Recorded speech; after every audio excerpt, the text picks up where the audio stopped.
y modos de operar muy diferentes. Por eso es muy importante que se tomen cuando se toman estas decisiones, ver que se tenga esa capacidad. Bueno, otra parte del contexto son mis propias experiencias. Como pueden ver en la siguiente lámina que dice 5 experiencias, ¿sí? Ahí me ha tocado vivir, les va a parecer mucho, pero pues es que pues son ya muchos años. Este año estoy cumpliendo 52 años de profesor, entonces me ha tocado vivir muchas experiencias de educación a distancia. Por ejemplo, cuando eran cursos por correo postal, o sea, la educación a distancia era mandar paquetes por correo, la gente los estudiaba, cuando podía se reunía con algunos a estudiar juntos y regresaban las evaluaciones por correo. O sea, eso sí era asincrónico, ¿sí? Pero asincrónico de días. Según la velocidad del correo de cada lugar, eso se tardaban las pláticas entre unos y otros, ¿sí? Había que estar esperando que llegara el cartero para ver cuál era la respuesta del asesor. Después, en México, la primera institución, a mí me tocó estudiar ahí y luego trabajar, fue el Instituto Federal de Capacitación del Magisterio.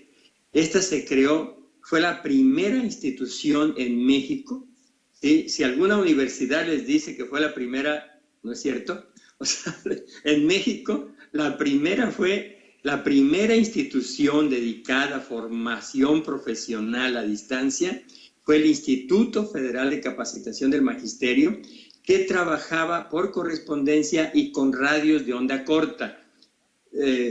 Como veo, la mayoría de ustedes son muy jóvenes y a lo mejor no saben qué es eso de radios de onda corta, ¿sí?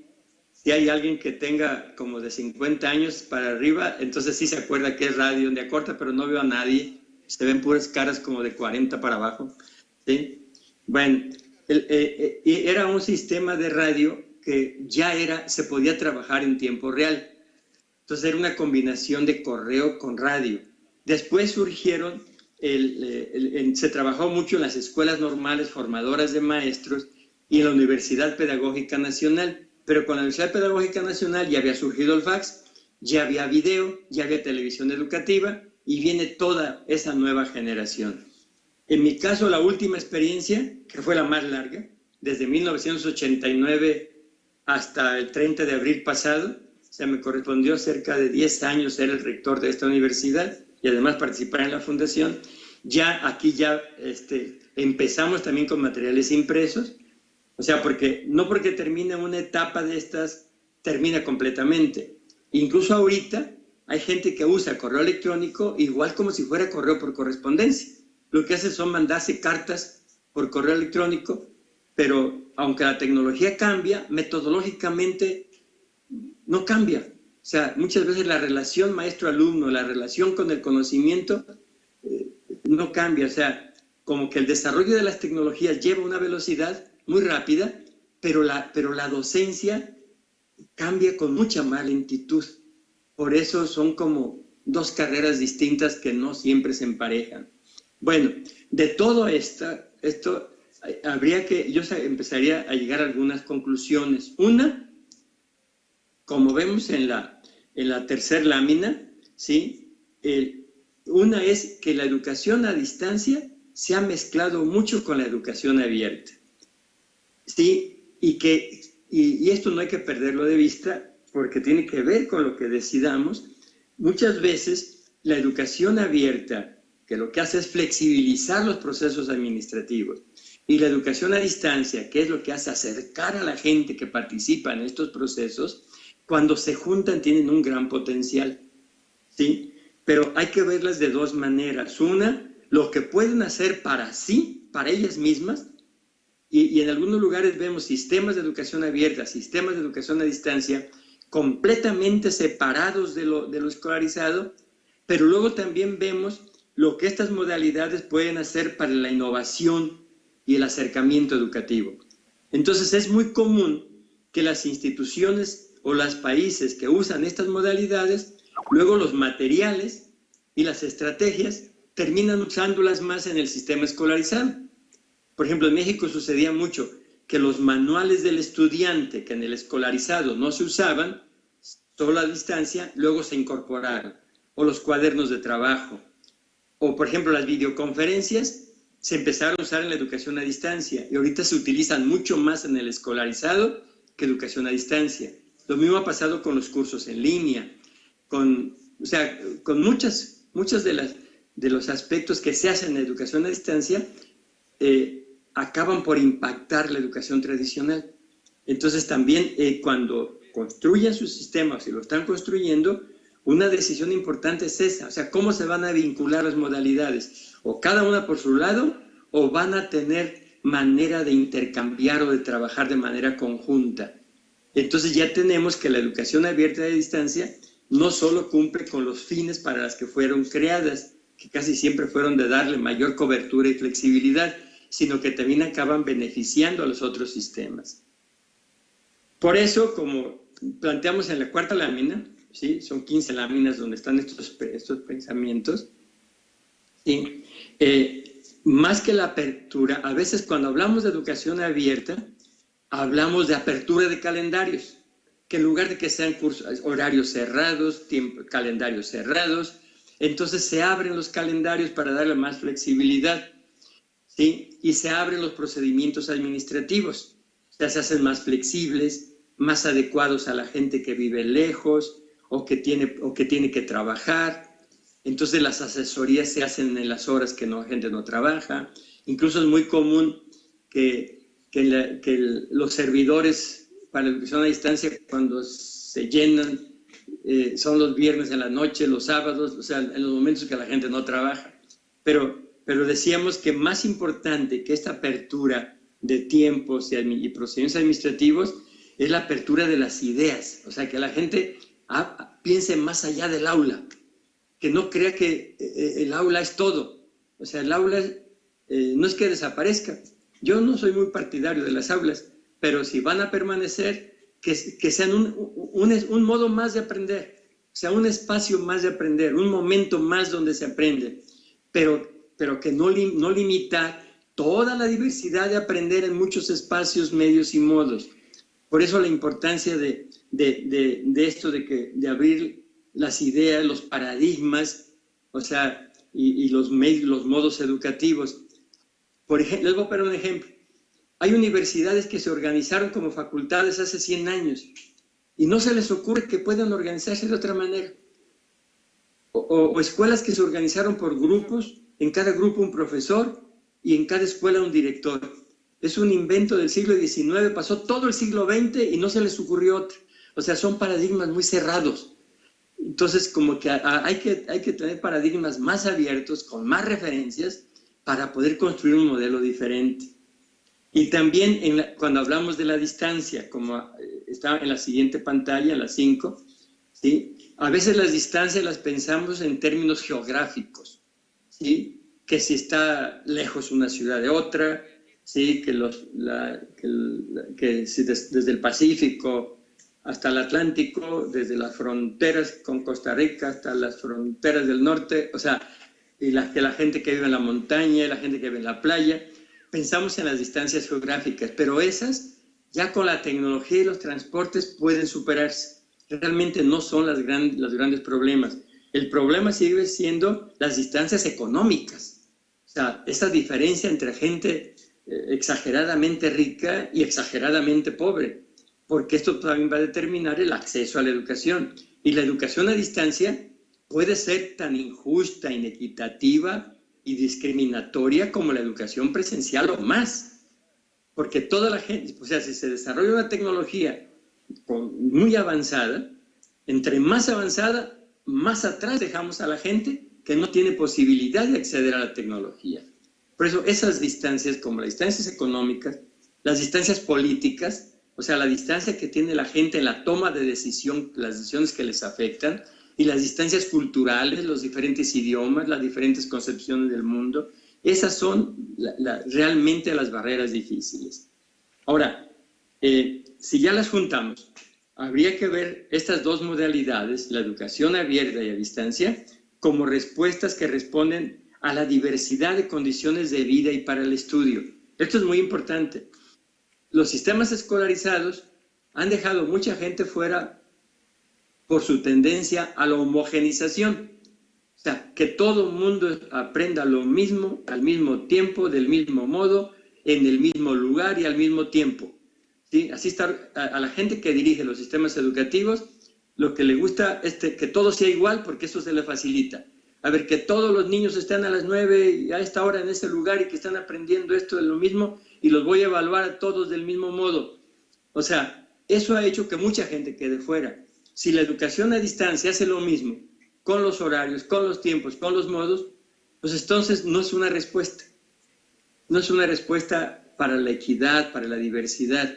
Por eso la propuesta es de que las veamos como una respuesta a la diversidad de condiciones de vida.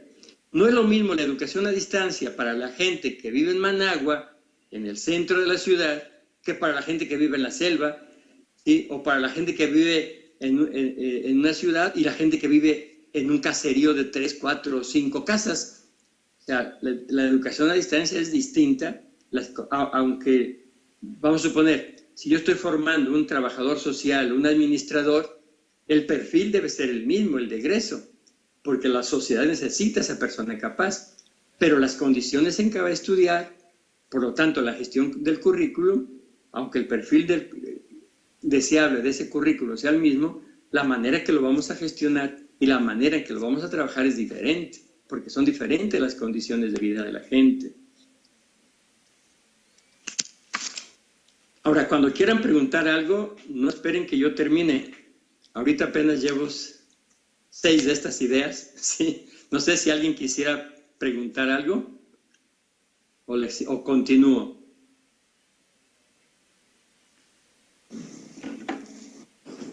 Continúe, don Manuel, continúe. Bueno, cuando quieran interrumpir, está bien, mire, ahorita ya me sirvió para tomar agua.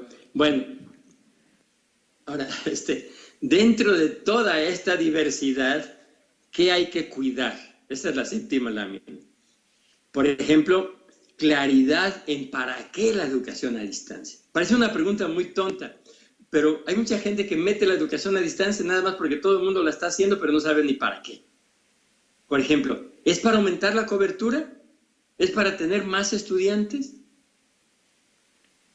¿O es para ser más equitativo? Lo único que pretendemos con la educación a distancia es que la gente que no tiene acceso, porque en México sucede esto, que en las grandes ciudades hay muchos rechazados porque no caben en las universidades.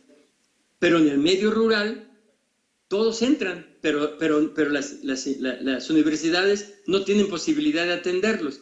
Es como una gran contradicción.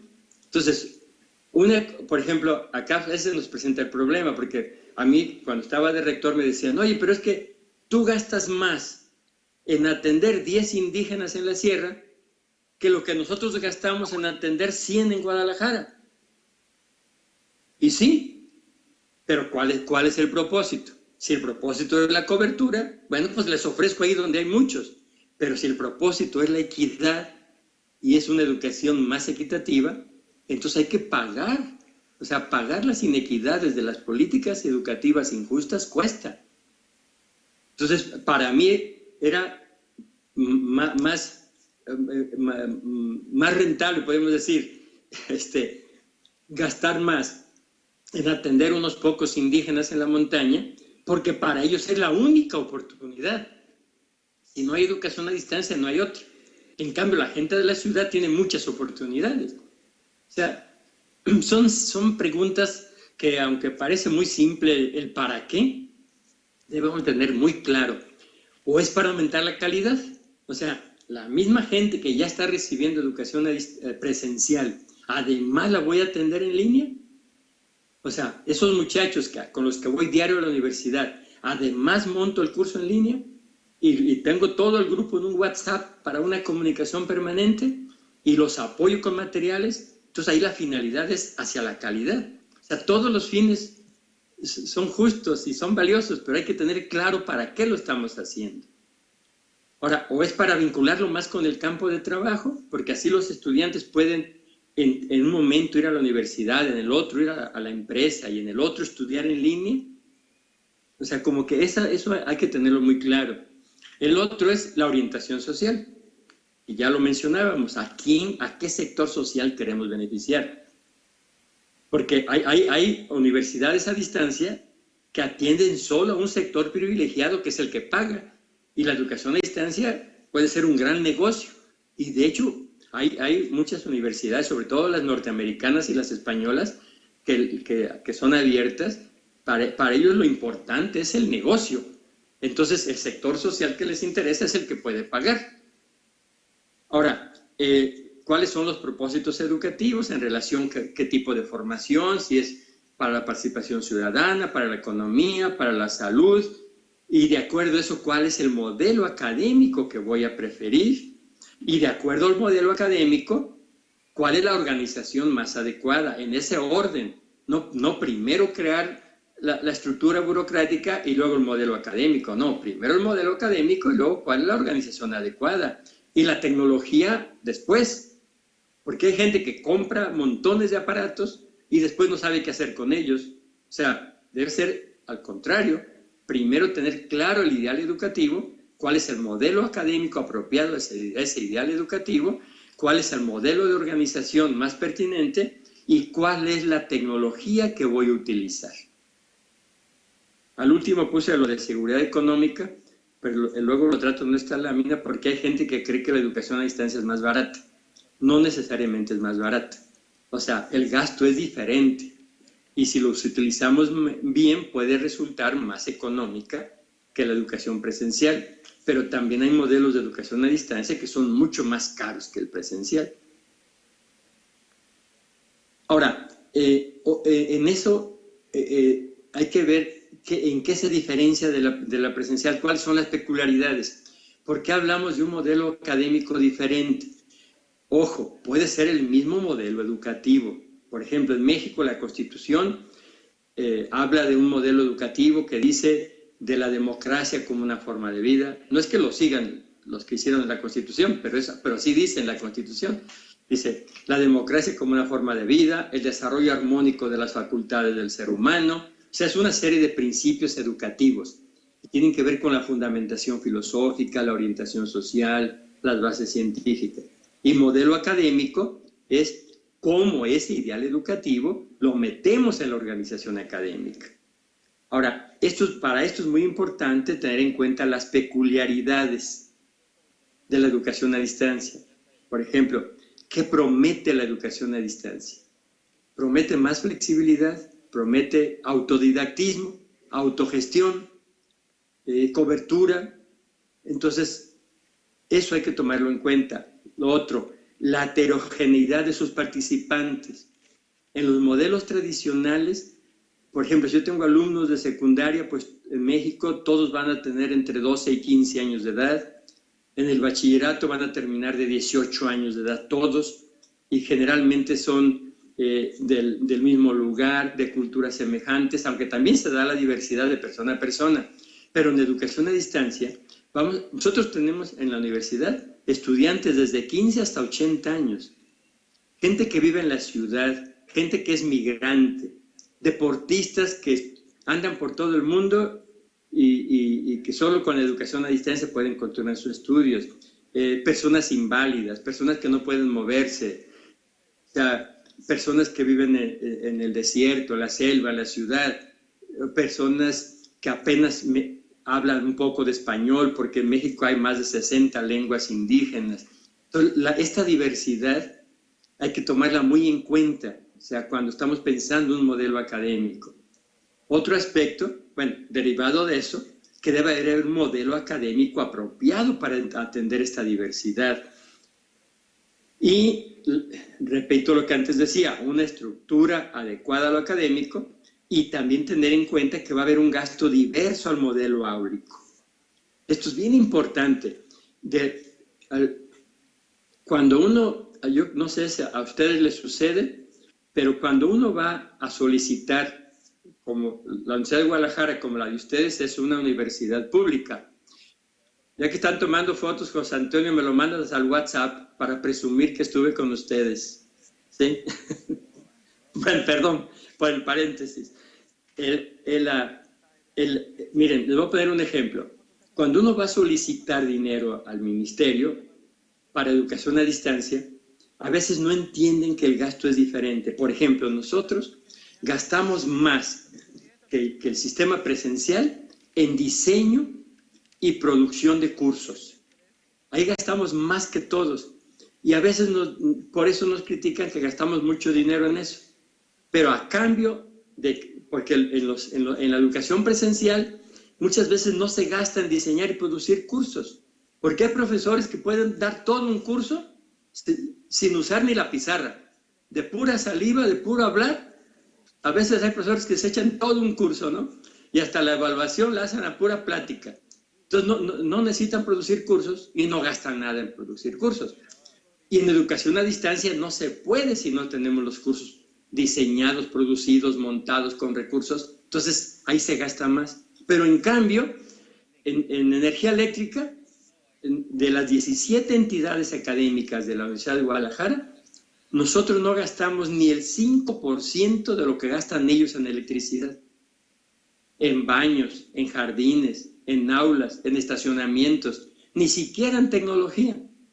Porque mientras que en los centros universitarios presenciales la universidad les presta computadoras a los estudiantes, nuestros estudiantes no. Tienen que usar la energía de su casa, su propia máquina, su propio pago de internet. Entonces muchos de los gastos institucionales se transfieren a los estudiantes, lo que también no deja de ser injusto. Bueno, como estos aspectos van a ver a la hora, ojalá que esté escuchando a alguien de ustedes del área de finanzas, ¿sí? Bueno, porque yo siempre les pido que cuando se va a desarrollar esto, hay 5 personajes de las universidades que deben de estar en educación a distancia, ¿sí?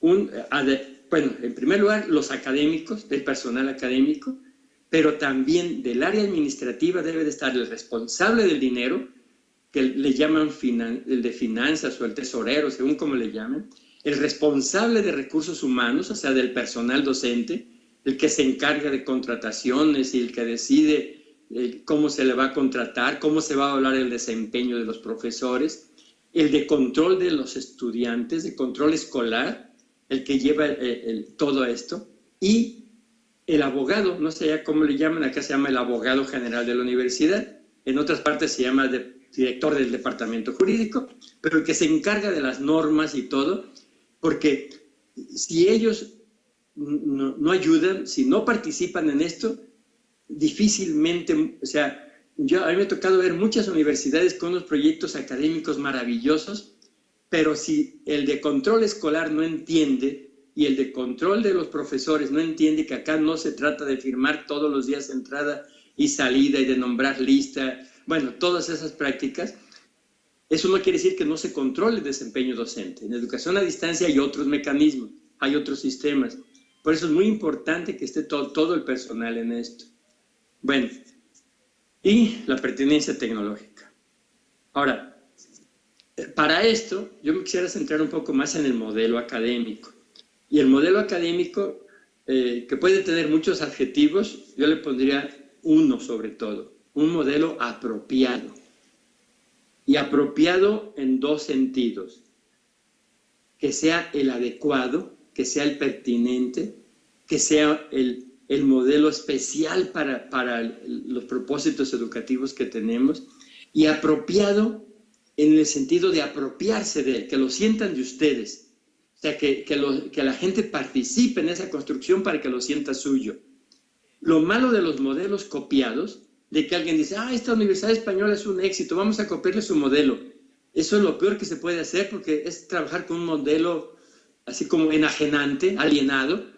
O sea, que no acabas por sentirlo tuyo, y si no lo sientes tuyo, si te lo imponen nomás porque otros lo están haciendo.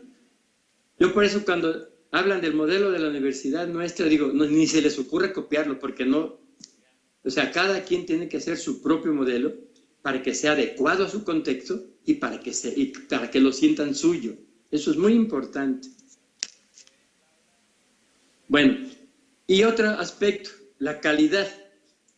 Casi siempre quienes están juzgando la educación a distancia se preocupan más por la calidad de la educación a distancia por la calidad presencial. A mí a veces me dicen, ¿y me aseguras que va a ser la misma calidad de la educación presencial? Y yo les digo, si fuera la misma, mejor no haría nada. O sea, por lo menos los modelos así de educación a distancia presencial que conozco, no es así como para decir, este es el modelo ideal. No, en la educación a distancia hay buenas prácticas y malas prácticas, igual que la educación presencial. En la educación presencial hay procesos maravillosos de aprendizajes muy significativos y hay también modelos pésimos. Entonces no es así como para copiar la modalidad. Hay que ver las buenas prácticas. Pero en educación a distancia, la calidad depende sobre todo de los procesos educativos y estos de las personas. ¿Sí? A mí algunas veces me han preguntado, cuando van a evaluar un programa de educación a distancia, que me preguntan sobre los criterios, yo siempre les digo, a ver, primero vean, antes de ver si tienen, porque casi siempre los que quieren hacer educación a distancia tienen sus grandes servidores, sus equipos de última generación y todo. Digo, miren, no se dejen engañar por los aparatos. Si quieren buena calidad de la educación a distancia, primero vean a las personas. A ver, ¿cuál es la calidad del personal académico? ¿Sí? ¿Qué formación tiene? ¿Cuál es la calidad de sus propuestas curriculares? ¿Cuál es la calidad y la confiabilidad de su sistema de evaluación? Váyase a lo esencial. No a cuánto tiempo dedican, no qué instalaciones. Eso es importante, pero eso pregúntenselo después. O sea, estos buenos profesores, estos maravillosos estudiantes, estos directivos de excelencia, ¿cómo van a estar organizados? ¿Con qué equipamiento cuentan? ¿Con qué estrategias? Pero yo prefiero poner en primer lugar las personas. O sea, un buen docente de educación a distancia, si le falla internet, habla por teléfono, si le falla el teléfono, manda una carta. O sea, nosotros tenemos profesores de los buenos que van hasta buscar a los estudiantes a sus pueblos porque no les llegan noticias. O sea, bueno, lo siguiente tiene que ver con los riesgos. O sea, más bien son una serie de puntos en que yo veo que algunas veces se ha fallado. Una es las prisas políticas. Por ejemplo, a mí me ha tocado vivir tanto en la Universidad Pedagógica como en la Universidad de Guadalajara, de que quienes están dirigiendo los sistemas, les surge implantar una modalidad y lo hacen a la carrera. Por ejemplo, en México, la Universidad Pedagógica Nacional arrancó sin tener los profesores todavía preparados, no había materiales de estudio, los estudiantes no sabían ni de qué se trataba, y la deserción de la primera generación fue alrededor del 90% en la primera generación. O sea, el primer examen, aquí en Guadalajara se inscribieron 3,000 estudiantes y en el primer examen se presentaron 300. O sea, es muy importante tener calma.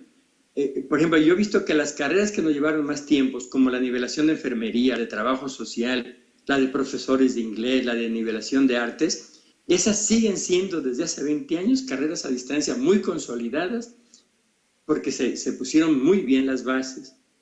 La otra son que siempre cuando ustedes van a negociar dentro de una institución tradicional, la educación a distancia, siempre hay un jaloneo entre qué de lo nuevo se acepta y qué no. Y siempre hay que ceder. Por ejemplo, yo, como está organizada actualmente el sistema de universidad virtual, no era necesariamente como nosotros lo soñábamos. Hubo cosas que pudimos hacer y cosas no.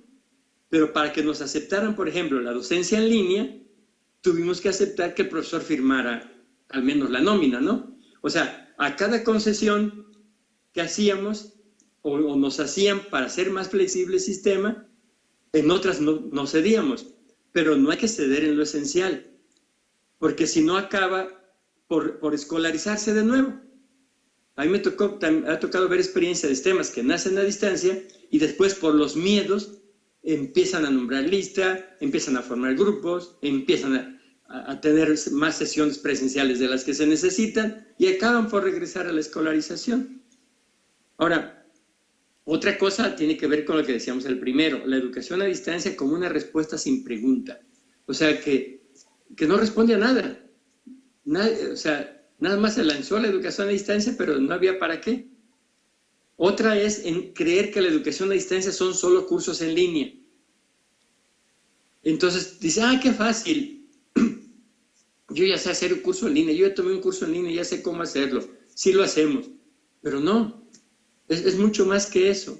O sea, si realmente se quiere hacer un proyecto consolidado, también debe desarrollarse la investigación en ese campo, la extensión, el desarrollo tecnológico, ¿sí? O sea, debe haber estudios sobre la pertinencia social de los programas, sobre los procesos de aprendizaje. O sea, no puede ser solo cursitos en línea y ya.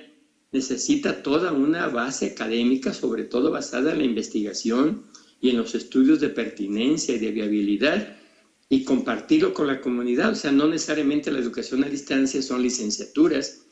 Nosotros tenemos muchos programas que son cursos cortos para los campesinos, para las mujeres. Ahorita estamos desarrollando un proyecto, bueno, estábamos, ya me salí, ojalá prospere, era para los internos de las prisiones. O sea, como que tener esa visión amplia ayuda mucho. Pero también tener cuidado de que cuando aceptas tanto, acaba por burocratizarse el sistema y se convierte en una modalidad convencional. ¿Sí? Estas son más bien como riesgos. Y terminaba esta lista con lo que ya les había dicho. Imitación acrítica y descontextualizada, en que para quitarse de problemas, pues le copian el modelo a otra universidad y tratan de desarrollar, que tampoco es nada recomendable. Bueno, no sé si con tanta cosa ya se pusieron pesimistas, pero yo digo que tampoco se trata de esperar que las situaciones sean idóneas. O sea, como decíamos en esa lámina, la 12, o sea, no hay que esperar situaciones idóneas para la innovación. Estas nunca se dan. Hay que saber encontrar y aprovechar las oportunidades. O sea, siempre los sistemas educativos, por muy cerrados que parezcan, luego presentan coyunturas. Por ejemplo, yo aquí, de las que yo recuerdo que hemos aprovechado, una fueron los cambios de gobierno. Siempre cuando hay un cambio en el gobierno de una universidad o de un estado o algo así, hay una posibilidad de que se hagan cosas nuevas. Siempre son coyunturas favorables de innovación. Otro aspecto tiene que ver cuando, por ejemplo, cuando hay una reforma educativa. O sea, que eventualmente en las instituciones, en los países hay proyectos de reforma. Ahí hay una manera. O cuando se va a cambiar la legislación. O sea, hay muchas circunstancias que se van dando donde pueden aprovecharse las oportunidades. Pero difícilmente van a encontrar que las situaciones sean 100% idóneas. Hay muchas universidades que han querido desarrollar la educación a distancia y dicen, pero primero vamos a cambiar toda la normatividad. Y entre las discusiones de los abogados que se tardan años, pues ahí se están esperando que la norma sea la adecuada y nunca sale. ¿Sí? Yo de los rectores así que recuerdo que en la Universidad de Guadalajara apoyaron bien esto, cuando el abogado y el de control escolar y la de recursos humanos y lo de finanzas y todo le dijeron, no, señor rector, es que esto no es posible porque la norma no lo posibilita. Entonces me acuerdo que el rector les dijo, no, a ver, no les invité a que me dijeran por qué no se puede, sino que me digan cómo se puede. Y también los abogados son buenos para eso. Siempre hay alguna coyuntura. Por ejemplo, acá se acostumbra siempre poner un renglón en todas las normas, dice, y cuando las circunstancias lo requieran, puede hacerse esto, ¿no? Entonces ya después, cuando ya les dieron la orden de que sí se pudiera, pues entonces ya le buscaron y se pudo. O sea, bueno, el otro punto, no se desesperen, ya más faltan 2 y la despedida, ¿sí? Bueno, la otra es una relación de estos cambios coyunturales que les decía, de la lámina 13, que se llama cambios de gobierno, procesos de reforma, eventos especiales, programas de innovación docente, cambios normativos, demanda de programas especiales. Por nosotros, todos los posgrados han sido por demanda. Por ejemplo, sacamos una maestría en evaluación que nos la pidió el Instituto de Bienes Nacionales de México, que es para formar evaluadores, personas que evalúan terrenos, casas, vacas, ríos, todo lo que es de la nación, necesitaban evaluadores expertos. Entonces esa fue una buena coyuntura. Como era una demanda del gobierno, la universidad tenía que hacer una propuesta. Y como lo del sistema presencial no podían atender a estas personas de todo el país, la respuesta fue la educación a distancia. Es un caso, por ejemplo, de aprovechar una coyuntura. Ahora, a veces son cambios pequeñitos. O sea, eso no importa. A veces, por eso le puse esa frase que dice que no importa tanto el tamaño del cambio, sino su sentido y de acuerdo a una visión amplia y de largo alcance. O sea, pueden ser cambios pequeños. Les voy a decir un ejemplo. Nosotros, hay un reglamento que se llama Reglamento de Estímulos al Personal Docente, donde los profesores les dan puntos que luego esos puntos les sirven para estímulos económicos o subir de niveles. Y entre los cambios que se hizo esa norma, logramos que nos aceptaran un párrafo donde le daban 30 puntos a quien diseñara un curso en línea. Y luego 25 puntos si lo impartía, pero había un aval que lo había impartido. Y 15 puntos por cada recurso multimedia, que se metía en una animación, un video, un audio, algo. Eso bastó para que muchos más profesores participaran. Pero fue un cambio pequeño, nada más un rengloncito ahí en el reglamento, pero que tenía una visión de largo alcance. O también cuando se aceptó la docencia en línea como equiparable a la docencia de aula. Porque antes los que hacían docencia en línea lo hacían por su gusto, pero no les era válido como parte de su responsabilidad docente. Ese otro pequeño cambio normativo también detonó mucho los procesos. Bueno, ya para finalizar, sí, hablaríamos así como de 3 grandes líneas. Para finalizar esto, porque ya es tiempo de que ustedes hablen, ya hablé yo mucho, ¿sí? Estas 3 grandes líneas serían: no perder de vista que la educación a distancia debe de cumplir en todo lo que deben de cumplir todos los programas educativos presenciales. O sea, la calidad, la pertinencia, la evaluación, todos los requisitos. Pero además, cumplir, o sea, es como una doble tarea. Cumplir como todo programa, pero también con lo que promete la educación a distancia. Sí prometió más calidad, más cobertura, no sé, más accesibilidad, más equidad, lo que haya prometido. Además eso. Y tercero, trascender como instancia de innovación e incubación académica. O sea, que proyectos que a veces en el sistema presencial no se atreven a trabajarlos, y por las prisas, por las exigencias, por los criterios, el área de educación a distancia puede servir como incubadora. Les voy a poner un ejemplo. Acá en el Departamento de Lenguas Modernas de la Universidad de Guadalajara quería sacar la licenciatura en docencia del inglés como lengua extranjera con una modalidad a distancia. Y tenían un buen plan de estudio, los profesores preparados y todo, pero la manera como estaban administrando el sistema de los estudiantes y de los profesores y los pagos, no podían. Entonces, nosotros lo tomamos el proyecto hace un tiempo, como una especie de incubadora de proyectos académicos, y ya que lo echamos a andar, y después de 3 años, se lo regresamos al departamento, pero ya con un esquema y un equipo que lo siguió trabajando. Esa es otra función que puede hacer la educación a distancia. Servir como incubadora de proyectos y luego entregarlos a las entidades académicas. Y finalmente, la última, sí, es mi correo, para que todo lo que no alcancemos a platicar ahorita, con todo gusto, yo se los contesto, al fin que ya estoy jubilado y no tengo mucho que hacer. Aquí estoy en mi casa. Sí. Y ojalá hasta se formara un grupo en WhatsApp o en el Face o no sé qué, para poder seguir platicando. Y nos veríamos ese día, pero antes, pues ya les toca a ustedes hablar. ¿Sí? Bueno, mucho gusto y muchas gracias por su atención. Muchas gracias, don Manuel.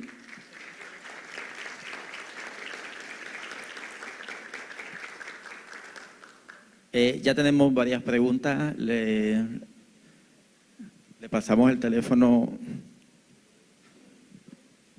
el micrófono, es la costumbre. Sí. Buenos días a todos. Agradezco al maestro Manuel Moreno por su comparecencia, disertación basada en la experiencia que ha tenido. Yo quisiera también mencionar que esto ha sido muy importante porque también nos permite un espacio para, digamos, impulsar los procesos de reflexión que educación a distancia necesita la UNAM Managua. Yo en primer lugar quisiera compartir con usted todo lo expuesto, pero desde el punto de vista me parece que es importante considerar de que el mundo actual y América Latina estamos viviendo una época de cambios, o más bien un cambio de época, donde realmente se están viendo transformaciones muy importantes en lo que es el avance de la ciencia y la tecnología. Hay un crecimiento exponencial del conocimiento científico, ¿verdad? Y por otro lado, es importante y tenemos que reconocerlo que la presencia también de los medios de tecnología de información y comunicación. Hay otro aspecto también que es importante a considerar que nos parece que debe de retomarse para hacer cambios importantes en la educación, como también los nuevos estudiantes que son diferentes a las épocas pasadas, a la época nuestra, ¿verdad? Entonces, todos estos elementos me parece que son aspectos que debemos de retomarlo para reflexionar y que considero que es importante la educación a distancia en el sentido de que es un imperativo académico sobre estas consideraciones que he mencionado. Desde mi punto de vista, yo creo que para la universidad, en un momento actual, sería conveniente impulsar un programa académico que incorporen las tecnologías de educación e información, y también conjugando los elementos presenciales, ¿verdad? En el sentido de que también hay que ir visualizando algunos elementos que tienen que ver hacia lo que es la eficacia de los procesos de aprendizaje. Considero pues de que también debe de haber un rigor metodológico de todos nosotros para ir incorporando la aplicación de esta tecnología, utilizando las mejores técnicas didácticas para poder aprovechar al máximo el tiempo de los estudiantes que permita revisar estos contenidos fuera del aula de clase y utilizar más los espacios de tiempo con el profesor en las aulas de clase para poder promover mayores experiencias y desarrollo de las habilidades y competencias. Muchas gracias y tenga buen día. Muchas gracias. Pues sí, en efecto, lo que usted dice se ven así como diversos propósitos. Por eso el modelo que construyen o que están construyendo debe responder a eso. Por ejemplo, yo en lo personal soy partidario de la diversidad, o sea, no de crear un modelo mixto rígido, porque habrá estudiantes que requieran un modelo 100% en línea, porque nunca van a tener posibilidad de asistir, como hay otros y otros proyectos académicos que tal vez vayan a algunas asesorías presenciales, ¿sí? Pero las asesorías presenciales no necesariamente son en el mismo sitio. Por ejemplo, se puede usar ya sistemas de videoconferencia interactiva como el que estamos usando en este momento, ¿sí? Pero va a depender mucho de ese modelo. Miren, hay modelos que son de videoconferencias interactivas grupales, o sea, donde el profesor está en un sitio y hay diferentes grupos comunicados por videoconferencia con sistemas como este de Skype, Webex o muchos más que hay, ¿sí? Pero también hay sistemas a distancia que son individualizados, que no se forman grupos. Y sobre todo para personas que viven en situaciones muy aisladas, y personas que no se pueden mover. Por ejemplo, nosotros tenemos estudiantes que están en una cama, o sea, no pueden moverse. Entonces a ellos no les puede pedir uno que asistan a una sesión presencial. O sea, que yo creo que hay que apostarle a la diversidad y rescatar lo que dice ahorita el maestro, como que lo esencial, los procesos esenciales que son la relación con el conocimiento, la explicación de ese conocimiento a la realidad, la relación con el docente, la evaluación confiable para todos, todo eso esencial hay que cuidarlo. Y lo demás son circunstancias que pueden modificarse. Si por alguna situación está retirado o su trabajo lo obliga a andar migrando por todo el país. Nosotros tenemos más de 200 estudiantes migrantes que no sabemos ni dónde andan en cada momento, entran a internet según el lugar por donde vayan pasando. Y esa gente no puede tener sesiones presenciales, pero eso no quiere decir que no tenga una relación personal. Miren, yo una costumbre que no he perdido es de siempre estar atendiendo un grupo en línea y un grupo presencial. Ahorita mismo tengo un curso que se llama Teoría y Práctica de la Educación a Distancia, que es presencial. Y tengo otro curso que se llama Aprender Historia en Ambientes Virtuales, porque soy profesor de historia, que ese lo trabajo 100% en línea. Y créanme que logro siempre mucha más relación personal con los estudiantes en línea, ¿sí? Porque ellos los estoy atendiendo casi individualmente, que ir a dar una clase a un grupo y luego retirarme. O sea, la educación a distancia puede ser también muy personal y también puede haber una relación muy afectivamente y emocionalmente cercana. Depende de cómo diseñemos los cursos y la asesoría que demos. O sea, la misma calidez que puede haber en un curso en línea es la que hay en un curso presencial. Va a depender de la calidad del maestro y de las cualidades personales que tenga y de sus competencias profesionales. Perdón, me extendí más, ahí hay más preguntas. Está muy bien, don Manuel. El comentario y la pregunta anterior fue del doctor Ulloa, que es vicedecano de la Facultad de Medicina. ¿Alguien más va a consultar? Yo tengo una consulta, maestro Manuel. Generalmente los que somos tecnólogos nos fascina cuando estamos diseñando comenzar a integrar imágenes, videos, audio, animaciones, hasta en 3D en los cursos.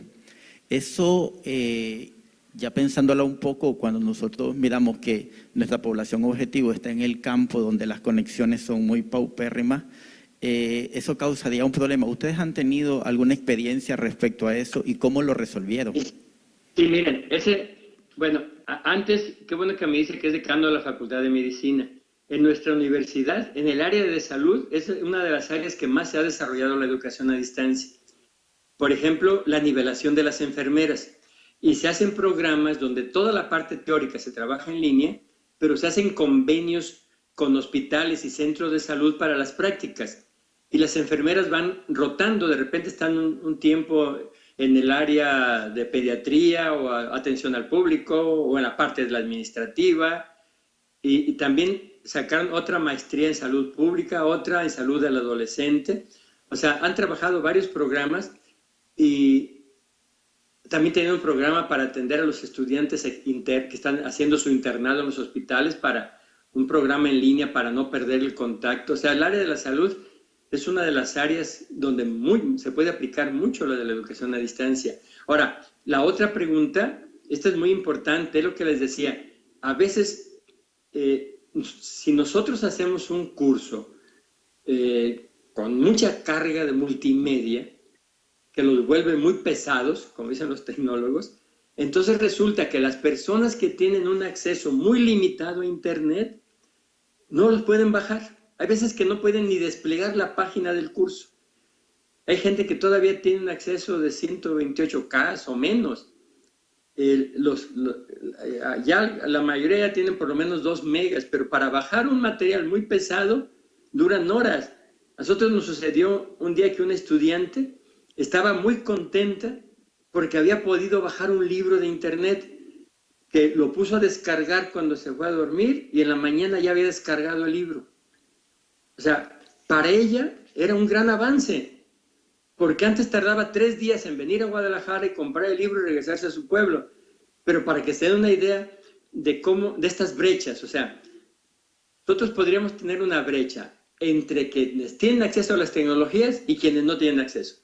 Pero entre los que tienen acceso a la tecnología hay grandísimas brechas, desde que hay gente que no tiene ni 1 mega a gente que tiene cientos de megas o teras a su disposición. O sea, esas nuevas brechas hay que tomarlas muy en cuenta cuando diseñamos un curso.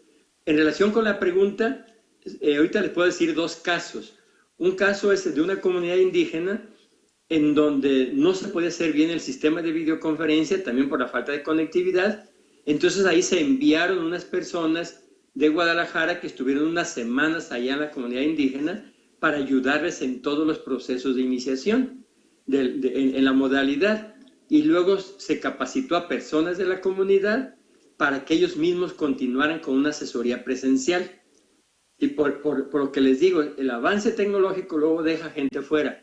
En otros casos, lo que hicimos fue imprimir los materiales en papel o enviárselos en un disco. O sea, sí tenían una computadora para acceder al disco, para esos materiales. Y otra de las cosas que hemos hecho es que tenemos un proyecto que se llama, yo sigo hablando en presente, no me costó, estaba en un proyecto, ya no estoy ahí. Tenemos un proyecto que se llama Casas Universitarias, que ahorita son cerca de 50 instalaciones en los barrios pobres y en las comunidades aisladas, y en las rancherías muy distantes, donde la comunidad nos presta un espacio y la universidad ayuda en la conectividad y les ofrece los servicios académicos. Y de repente hay alguna empresa, alguna asociación que ayuda con los costos. Pero esto de las casas universitarias, casa significa, además de que significa hogar, las siglas significan comunidades de aprendizaje, porque es la comunidad organizada para aprender, y SA significa servicios académicos universitarios. Entonces, a través de estas instalaciones, ayudamos a eso. O sea, esas serían la respuesta a esto. O sea, sí, hay que estar muy al pendiente de que las tecnologías no ahonden las brechas de acceso a las telecomunicaciones y con ello el acceso a la educación. Bueno, mientras viene la otra pregunta, ahorita les quería decir algo.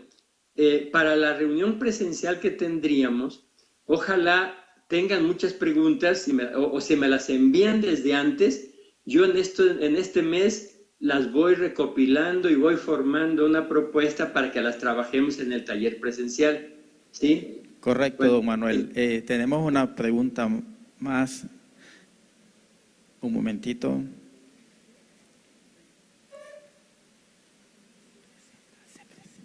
Muy buenos días, maestro Moreno. Mi nombre es Carla Molina y de igual manera soy docente de la Facultad de Ciencias Médicas, coordinadora de cuarto y quinto año. Yo tengo una reflexión más que una pregunta en el sentido, de hecho usted lo menciona como uno de los aspectos que puede obstaculizar. Tendemos a los cursos o la educación a distancia, lo tendemos a hacer como un sinónimo de un curso en línea. Como la moda es ahorita hacer la educación a distancia sin hacer ningún estudio de pertinencia ni de viabilidad, más que por la moda, corremos a agarrar la primera asignatura que consideramos puede ser incluida o servida como un curso, y eso es lo que nos estamos limitando. Yo quisiera que me comentara un poquito más en relación a la pertinencia, porque le estamos asumiendo la pertinencia porque esta es la asignatura que me da más condiciones. Y el otro error que creo que con frecuencia estamos cometiendo es que no nos preparamos como docentes, sino que una persona que la que puede tener la idea, que puede funcionar esa asignatura, es la que la asume a ponerla en línea simplemente como una plataforma en donde tenemos acceso a la información y nos limitamos a decirle al muchacho, baje de la plataforma que ahí está la información, pero no hay una interacción, no hay una discusión personalizada. Y otro de los aspectos negativos, considero yo, es mucha información asincrónica. En los cursos en línea en los que he tenido participación, no se da esta interacción y es muy necesaria. Muchas dudas no son respondidas únicamente con los materiales, especialmente en medicina, que tenemos que desarrollar habilidades manuales. Entonces, corremos a meter una asignatura en línea para responder a una prisa política, pero no porque tengamos un estudio de pertinencia ni de habilidad. Muchas gracias. Sí, mire, a ver si recuerdo todo. En primer lugar, yo les decía al principio, la educación a distancia no necesariamente son cursos en línea. O sea, la educación a distancia, por ejemplo, lo que estamos haciendo en este momento, es una videoconferencia. Esto también es educación a distancia. Y por otra parte, también hay que tener claro a qué le llamamos curso en línea. porque hay profesores que lo que hacen es, como usted dice, hacen un copiadero de PDFs, yo les digo como un tendedero de PDFs, y ponen su correo electrónico, su foto y el programa. Y a eso le llaman curso en línea. Eso no es un curso en línea. Eso son lecturas en línea y correo electrónico, pero no es un curso en línea. O sea, ahora, y no necesariamente los cursos en línea están en las plataformas. Hay personas que pueden hacer un curso en línea a partir de, por ejemplo, nosotros hace 2 semestres yo probé todo un curso a partir del WhatsApp. O sea, utilizando solo el WhatsApp, tuvimos todo un curso y muy interactivo. Y no necesariamente está montado en una plataforma. Porque las plataformas algunas veces están muy cerradas en sí mismas. Y no, la plataforma no debe de ser una plataforma para encerrarte ahí. La plataforma también puede ser un sitio de despegue hacia otras posibilidades, para navegar en toda la red o para lanzarte a las prácticas. Yo creo que eso es muy importante. O sea, el concepto que tengamos de curso en línea, porque un aspecto esencial del curso en línea es la interacción. O sea, a ver, algo que no hay que perder de vista. Ustedes ya saben que una cosa son los datos. Los datos más o menos estructurados forman entidades informativas, ¿sí? Paquetes informativos. Pero la información, cuando ya tiene sentido para la vida, se vuelve conocimiento.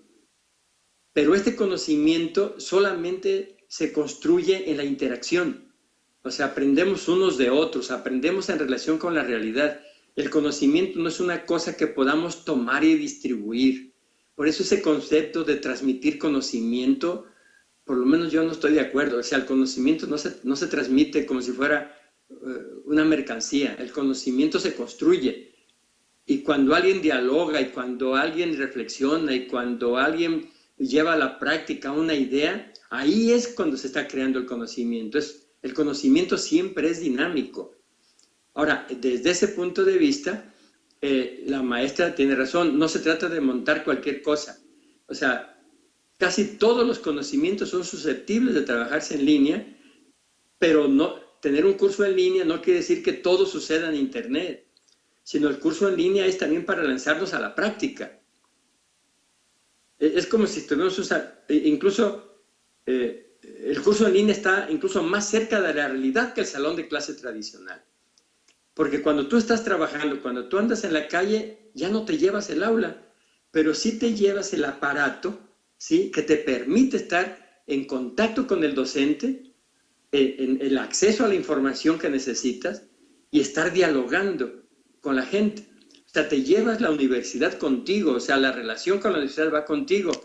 Y les voy a platicar, nosotros en la Universidad de Guadalajara tenemos un programa que llamamos Cartera de Proyectos. O sea, todos los estudiantes tienen que realizar actividades prácticas. Entonces la universidad realiza convenios con instituciones gubernamentales, con organizaciones de la comunidad, con diferentes instancias sociales, donde le presentan proyectos. Por ejemplo, les voy a recordar 2. Uno, en un barrio así muy deprimido de la ciudad de Guadalajara, se hace un convenio con el ayuntamiento para el rescate de un espacio público. Entonces ahí van los estudiantes de gestión cultural, de educación, de seguridad ciudadana y otros, y forman un equipo interdisciplinario y van e intervienen en ese lugar, ¿sí? Platican con la gente de la comunidad, con los niños, con los jóvenes, ayudan a limpiar el espacio, a sembrar, a realizar actividades deportivas y culturales en ese lugar. Y todas esas actividades las van registrando en el curso en línea y compartiéndola con sus compañeros y con los docentes. ¿Sí? Si ahí mismo la práctica necesitan de relacionarse con el docente, pues ahí mismo le mandan un mensaje, ahí mismo bajan los materiales que necesitan, luego registran toda la actividad realizada y la envían al curso. O sea, no se trata de que todo sea de Internet, eso sería tan enajenante como gente que solo aprende en libros y solo repite libros, que también en lo presencial se da. Gente que repite teoría así como perico, nomás lo repite, pero no tiene nada que ver con su vida. En ese sentido, tiene razón la maestra. hay que buscar la pertinencia, o sea, el para qué, o sea, qué sentido tiene. Ahora, un curso en línea puede ser parte de un programa de educación a distancia, pero no necesariamente se usa solo en educación a distancia. Hay también un profesor en un curso presencial puede además tener el curso en línea, pero si solo tiene lecturas y le dice, ahí está la información, que no le diga curso en línea, que le diga que hay lecturas en internet, que hay un sitio con las lecturas, pero que no le llame curso. Eso no es un curso. Un curso tiene todo un proceso formativo, ¿sí?, de actividades de aprendizaje, actividades integradoras, interacción con estudiantes, interacción con el docente, vinculación con la práctica, sistema de autoevaluación y evaluación formativa y una evaluación para ser certificado. Un curso es una cuestión mucho más compleja. De ahí que sea tan importante tener claro a lo que le llamamos. Y otra cosa, o sea, no necesariamente el profesor que da el curso lo diseña, porque un curso puede ser que haya diseñadores educativos que se encargan del diseño pedagógico del curso y que una persona distinta, experta en ese campo, aporte los contenidos. Y que una tercera diferente se encargue de todo lo tecnológico, ¿sí? De cómo editarlo, cómo montarlo en la plataforma.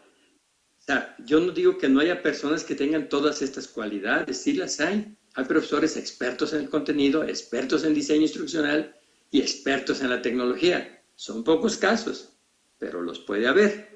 Pero lo mejor es integrar equipos donde se conjunten las habilidades del experto en el contenido, sea salud, ingeniería, administración, sociedad, lo que sea, con el experto en el diseño educativo y el experto en la mediación tecnológica que va a ser utilizada.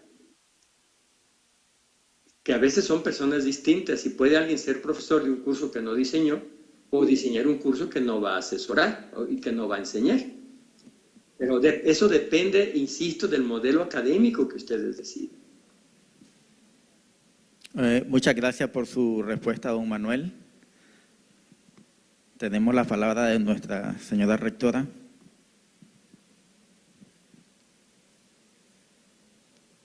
Como no hay preguntas en este momento, pero estoy segura que sí quedan muchas inquietudes, muchas interrogantes, que la reflexión que nos ha compartido hoy maestro Manuel nos va a ayudar para tomar la mejor decisión y reflexionar sobre lo que nosotros queremos hacer en nuestra universidad, que es transitar a esa, más bien fortalecer la educación a distancia, porque la UNAM Managua tiene educación a distancia, pero que tenemos también, queremos más bien complementar esta educación a distancia con las tecnologías y transitando hacia la educación virtual.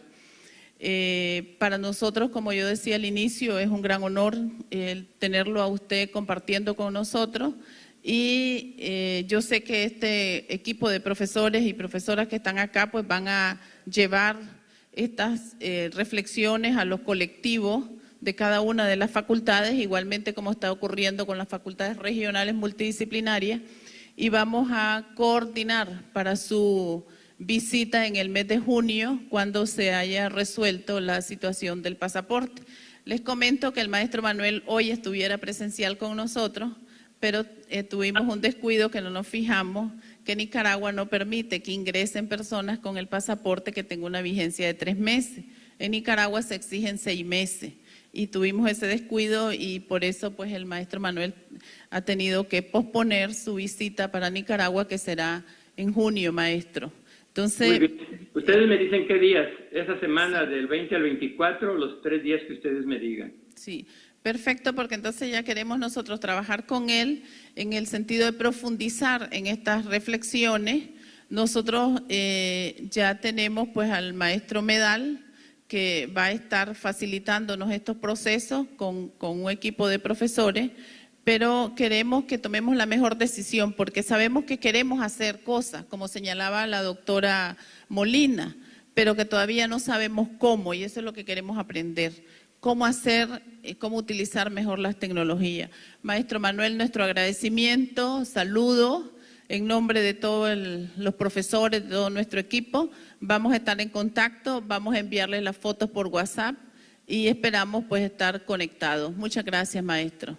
No, muchas gracias a ustedes y ojalá sigamos el diálogo a través del correo y preparemos bien ese taller para que todos aprendamos mucho. Hasta luego y siento mucho no estar allá, pero espero pronto estar. Hasta luego. Muchas gracias.